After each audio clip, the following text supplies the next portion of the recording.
Hello, hello. Welcome to From Hurt to Heal. I'm your host, Vicky B.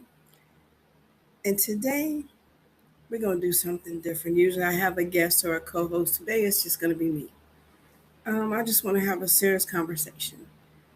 So today we're going to talk about something that has been challenging me in ways that I didn't even expect. Today's question: who am I if I'm not the strong one? Not what do I do, not who depends on me, not what I accomplish. Who am I? Because for many years, I wore strength like a badge of honor. I was the one who people call. I'm the one who figures things out, the one who showed up, the one who carried responsibilities, expectations, burdens, and sometimes even the other person's emotional baggage. And if I'm honest, I became comfortable in that role, not because it was easy, but because it was familiar. Sometimes some of you are listening, understand exactly what I'm talking about. You're the strong one, the strong parent, the strong friend, the strong spouse, the strong sibling, the strong entrepreneur, the strong woman or man of faith. Everyone sees your strength, but very few people see your exhaustion. And today, I want to talk about, honestly, the hidden cost of always being the strong one. If you're the strong one, type strong one in the comments. When strength became my identity, I didn't choose this role overnight. Sometimes it's because we had no choice. Life has a way of training us to be strong. Sometimes it's because we experience loss, we experience disappointment, trauma, abandonment, financial struggles, health challenges, or responsibilities that could come long before you're ready. Strength becomes our survival mechanism, and survival is powerful. It gets us through difficult seasons. It helps us endure. It helps us overcome. But eventually, something happens. The thing that saved us becomes the thing that traps us because strength stops being what we do, but start becoming who we are. When people describe me, they say, she is strong. She always has it together. She can handle anything. And after hearing it that long, we begin believing we have to live up to that image. I'm sure so many of you can relate to this. We become afraid to struggle, afraid to need help, afraid to disappoint people, afraid to say, I'm not okay.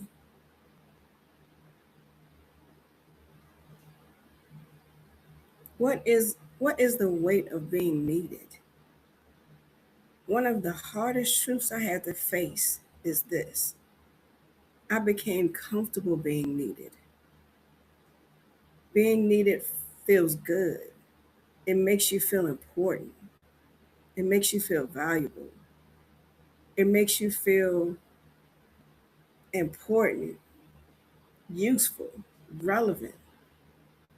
People call, people ask, people depend, and before you realize it, our identity becomes attached to our needing to be used.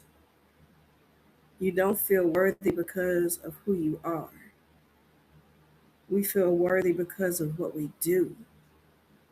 that creates a dangerous cycle because there's always another person or another problem that you have to solve or help them solve, another person you have to help, another responsibility you carry, another fire to put out. And eventually, you wake up exhausted, not because you're weak, but because you've been carrying more than you were ever meant to carry. And it's crazy because Monday or Tuesday, I went and was talking to some friends, and I just told them I'm tired. I've been pouring into so many people and pouring into them and pouring into them that I've become empty and didn't realize it until I was exhausted. So when does strength become a prison? The strongest people often feel the loneliest. Why? Because everyone assumes they're okay. Everyone assumes they can handle it. Everyone assumes that they don't need support. And sometimes we have to create that illusion. We smile, we perform, we show up. Meanwhile, we are drowning silently. I remember times in my life when I was encouraging everyone else while secretly struggling myself. Have you ever done that? If you have, put yes in the comments. Have you told somebody to keep believing while your own faith is weak? Have you encouraged someone to keep going while you are barely hanging on? That's what happens when strength becomes a prison. You stop feeling safe enough to be human, and you feel like you're just a robot or you're just on that same cycle every single day, and you don't allow yourself to breathe. So let's ask this question: is strength purpose or is it pressure? The question changed my perspective. Is this purpose or is this pressure? Because not everything we carry was assigned by God. Some things were assigned by guilt, some things were assigned by fear, some were assigned by people, and a lot of it was assigned by ourselves because we feel like we have to do that. Just because you can carry something doesn't mean you're supposed to. Just because you're capable doesn't mean you're responsible. That's a lesson many of us need to hear because we've become so accustomed to saying yes that we've forgotten what healthy boundaries look like. And I can definitely say that that was me. So the day that I got tired from surviving,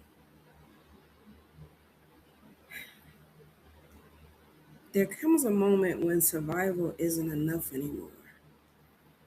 When you realize you're just functioning, but you're not thriving. When you're accomplishing things, but you're not enjoying what you accomplished. You're existing, but you're not living. And that realization can be very painful because survival mode becomes familiar, it becomes safe. But familiar doesn't always mean healthy. And I had to ask myself and ask yourself the same questions. What would my life look like if I stopped carrying everything? Think about it. If you're so used to carrying the load and carrying everything for everybody else, what would you feel like if you had to just stop if something happened and you couldn't do it anymore? What would happen if you stopped trying to save everyone? Because sometimes when you try and save people, they don't want to be saved. They don't want to be helped. What would happen if you gave yourself permission to rest? That's a scary thought because a lot of times when you're in that mindset, rest is not even part of your vocabulary. But the crazy thing is, God's going to make you rest even if you don't want to. And He has done that to me plenty of times. So, when do you learn to receive? This was hard for me sometimes, and it still is. Receiving help sounds so simple until you're the one who needs it. Receiving requires vulnerability. It requires receiving requires trust. And when you're so strong all the time, trust is not what you're used to. You're used to people trusting you. But when you have to trust somebody else, it is so hard. Receiving requires admitting that you're human. For people who are used to giving, that can feel uncomfortable. But healing requires receiving. So, in order for you to start healing, you have to start receiving. You can't pour endlessly without being poured into. You can't keep giving from an empty place. Eventually, something has to replenish you. Something. What about grieving the old version of yourself? Have you ever thought about that? Have you ever thought, let's just say this, the older you get, you evolve every time. Like, let's say every 10 years or every decade, you evolve into somebody different. The person that I was when I was 20, I am definitely not that person now that I'm 58. As baby, the things that I used to could do back in my 20s and 30s, I look at my children now and they're in their 30s, and I'll be like, oh my goodness, what in the world? How can you do that? Or what made you do that? It's crazy. But the one thing that nobody talks about is grieving the version of yourself that survived, the version of you who worked hard, the version that fought battles, overcame obstacles, even carried the weight, protected yourself. But every season requires a different version of you. And when I say every season, my season is um, every year that I celebrate my birthday, I evolve. If it's one thing that I need to let go, one thing that I need to understand more about myself, I'm intentional about doing that.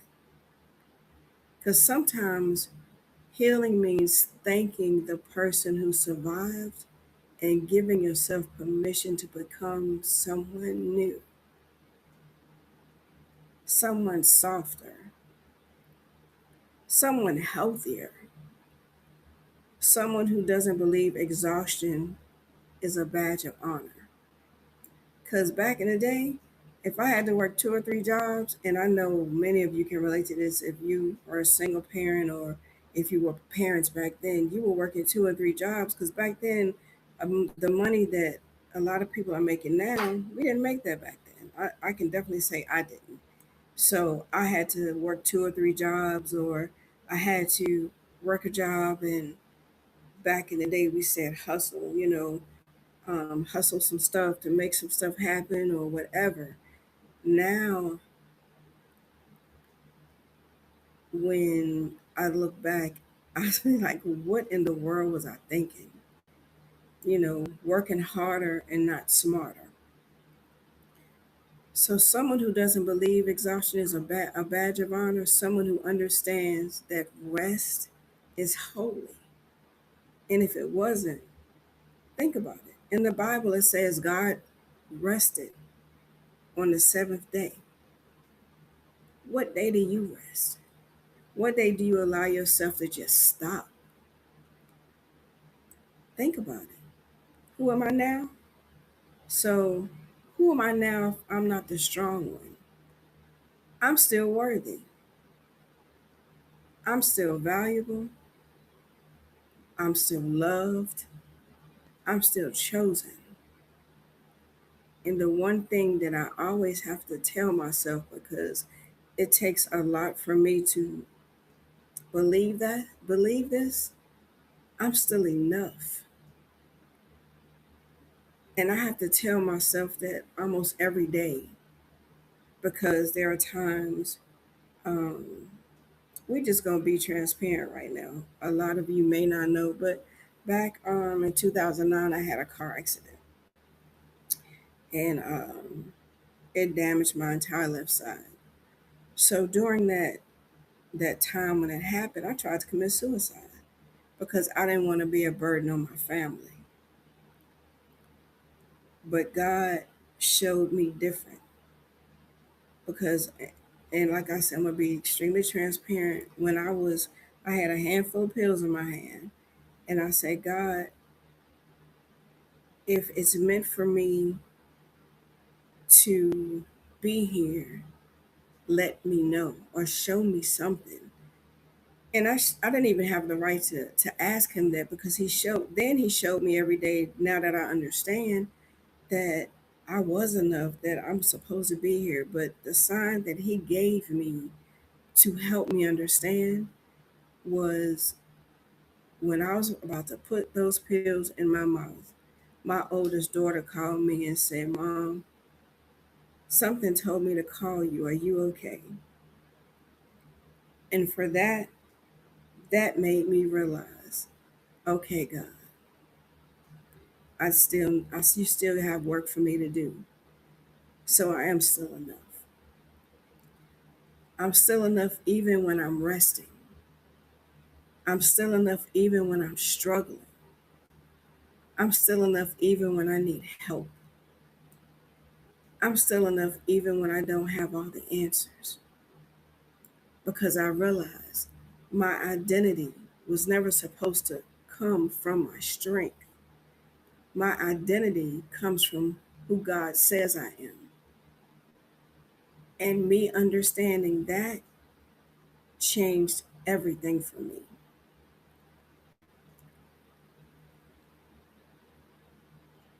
So tonight, I'm not going to keep you all long because I know you have things to do. And I just wanted to come on and just talk about this a little bit because it's just been on my heart this week.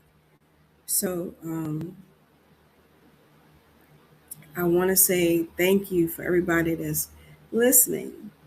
And I want you to remember, even if you are not strong for everybody else, remember you're still valuable. You're still loved. You're still chosen. You are enough. Even during the hard times, look in the mirror and say, I'm enough. This is something that I got to go through and I'm going to get past it. I always do. And I got past other situations.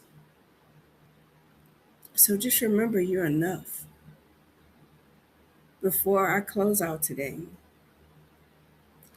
I want to leave you with a question. If nobody needed anything from you tomorrow, who would you be? Who would you be?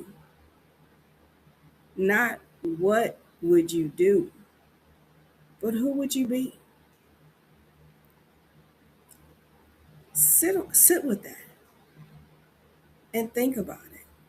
Who would you be? Would you be weak? Not at all.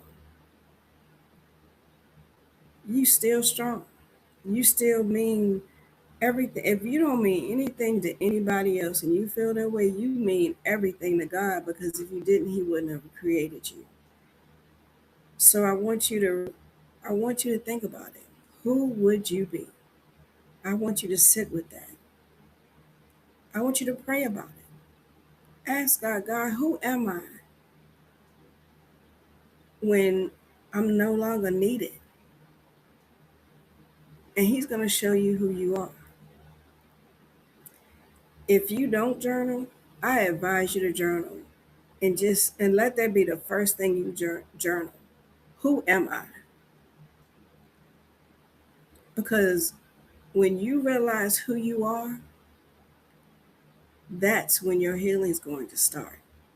That's when your transformation is going to start. That's when you're going to realize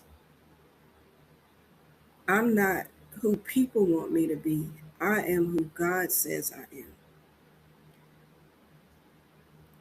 So because you're asking that question, that's going to be the opening of God realizing that you're ready to heal. So who would you be? Ask yourself that question. Who would I be? Not what do I do? You got to be okay if people don't depend on you.